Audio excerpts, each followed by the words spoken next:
patapums, què tal? Feia molt de temps que no ens veiem per així. Què tal? Com esteu? Em vaig a per la tassa de cafè i xafem.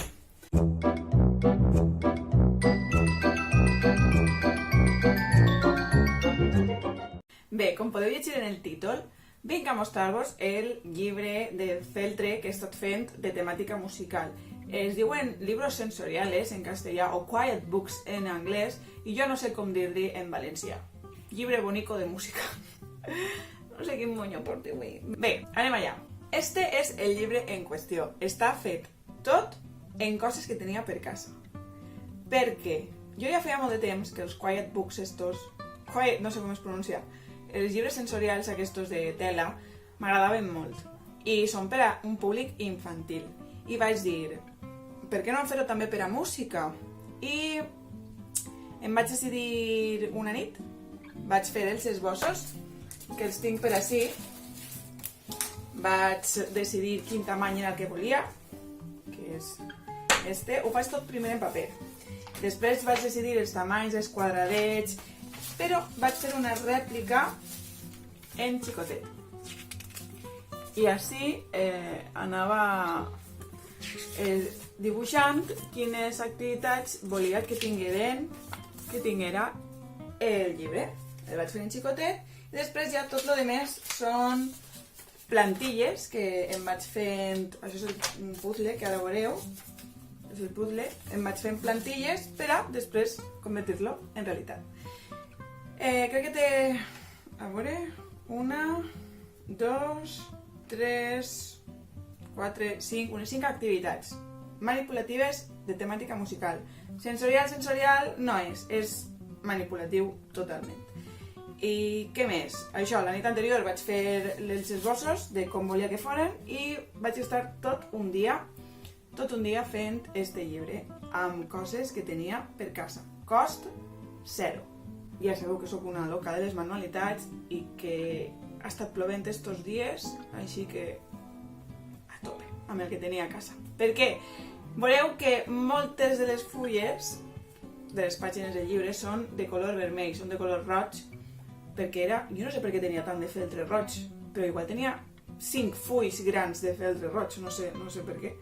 I bé, he fet tot el que he pogut per a poder combinar-ho amb colorets i que no fos tot de color roig. I no res, sense més espera, teniu l'explicació del llibret. Espero que vos agrade molt i si en qualsevol moment vos agradaria fer un llibre com este, vos deixaré els vídeos en els que m'he inspirat. De fet, crec que hi ha alguna activitat. Crec que la del puzzle la vaig veure en alguna pàgina de Pinterest. I sí, no és copiat, és inspirat. D'acord? Sempre. Però vaja, un puzzle és un puzzle, vull dir, no pots innovar molt més. I això, si vos interessa algun vídeo fent un tutorial de com fer el llibre o com l'he fet jo, vos el podria fer, ara no sé quant, però sí que vos el podria fer i m'agradaria molt fer-lo. Perquè jo sóc molt d'anar fent i si m'hi ha un problema el resolc. I n'hi hauria moltes coses que faria d'una altra forma. Per exemple, en el joc del Memory vaig tenir un problema en el velcro i ho resoldria d'una altra forma. Però això, fins que no ho fas, no aprens a fer-ho d'una altra forma millor. I el que sempre diem, s'aprèn fent errors, no? Espero que vos agrade i deixeu-me en comentaris qualsevol dubte, subscriviu-vos si no esteu subscrits, doneu-li al m'agrada, like i fins al pròxim vídeo. Bé, espero que ho vegeu bé. He preparat un fons un poc llis per que el veieu millor. Vale. Esta és la portada. Està feta amb lletres de fusta i està tot el llibre enganxat en 2 anelles que podeu trobar en tendes de manualitats o de scrapbooking. I està adornat en tota la passamaneria que Maria, que és una amiga meva tota la vida, treballa en una empresa tèxtil i vull donar-li les gràcies perquè gràcies a ella els projectes me queden meravellosos. Així tenim la primera activitat, que és un puzzle. Este puzzle és una figura d'un instrument musical i haurem de resoldre'l. Jo ja sé com és, però clar, si els xiquets haurien de veure com munten per a que tinga sentit. I Ens podem guiar també del quadrat, perquè està tot repassat en fil. Com veieu, és un saxo. I passem a la següent activitat. La següent activitat, la següent activitat és un memory. És un memory, però un poc diferent. Així estan els dibuixos dels instruments i en esta part estan els instruments però escrits en lletra lligada, en paraules. Per tant, si tenim, per exemple, així el pandero, doncs aniríem mirant justet, no ho he fet aposta, així t'aixina. A veure, següent. Estes són la pandereta. Pues buscaríem... No te crec, de veritat, això no està fet aposta. Bé, si voleu us ensenyo tots els altres instruments, que són els que heu vist ja en Instagram. El triangle, la flauta, les maraques, el xilòfon, que m'ha quedat molt graciós, i les claus. I així, pues, no hi ha més misteri, estan les paraules. I la següent activitat és, pues, per a jugar un poc amb l'ordre de les notes i on van col·locades les notes en els instruments. Així, en este cas piano i en este el xilòfon.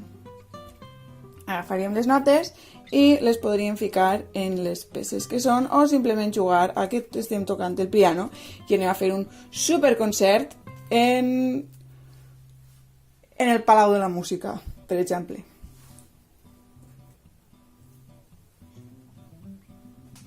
I així tenim les baquetes per a tocar el nostre xilòfon.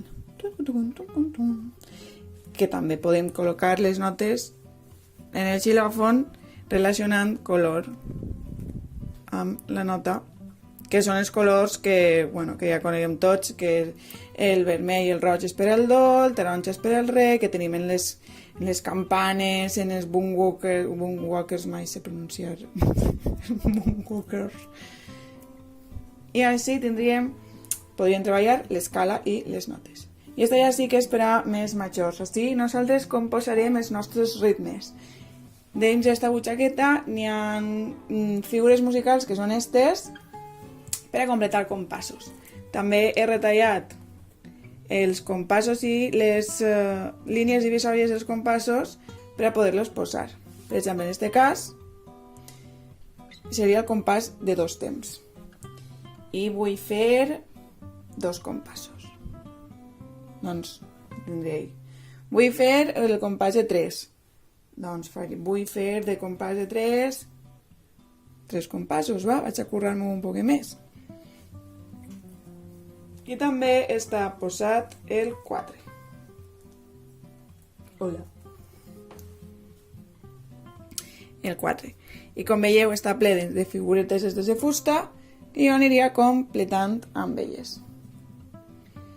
Esta justet és un trosset que, bueno, pels que conegueu el funcionament de la música serien completar. Així són les semicorxeres, me farien falta per a completar un temps unes altres 2. I així, això ja és per a més grans. Tenia ganes d'utilitzar aquestes figuretes que vaig veure un dia navegant per AliExpress, que me van encantar, i vaig comprar un paquetet. I quan acabarem, ho tornaríem a guardar, clar. I fins així el llibret. Òbviament, com que té les anelles, si se'ns ocorreix alguna altra activitat, la podem posar. Sempre estem a temps d'omplir i d'ordenar. I no res, espero que vos agrade el llibre de tela musical i això, qualsevol dubte me'l podeu deixar en comentaris. Adeu, patapú!